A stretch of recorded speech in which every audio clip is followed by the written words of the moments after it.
Sungguh menyedihkan, inilah tangisan dan jeritan ratusan jamaah haji Indonesia ketika pesawat mereka jatuh dan hancur.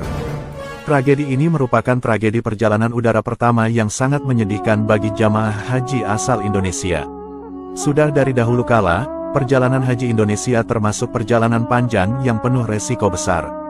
Mengingat letak geografisnya yang amat jauh dari kota suci Makkah, melakukan perjalanan via laut maupun darat sama-sama memiliki resiko besar. Dahulu sebelum dan sesudah kemerdekaan Indonesia, jamaah haji Indonesia lebih banyak pergi haji naik kapal jalur laut.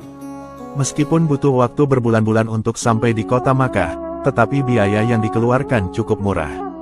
Untuk penerbangan udara sendiri baru dimulai sekitar tahun 1952. Namun, kala itu biaya naik pesawat masih lebih mahal daripada naik kapal.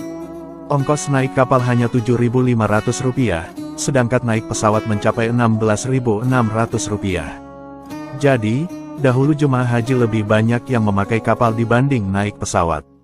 Sampai era tahun 1960 Masehi, naik haji pakai kapal laut masih menjadi primadona karena harganya murah.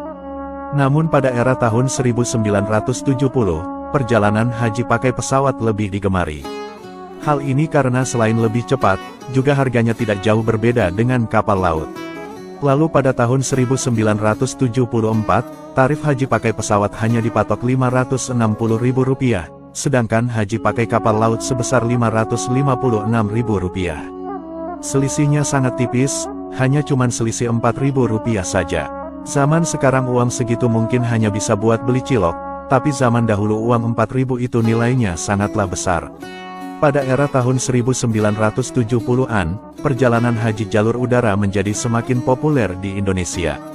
Akhirnya, di tahun 1979, perjalanan haji jalur laut dihentikan oleh pemerintah Indonesia.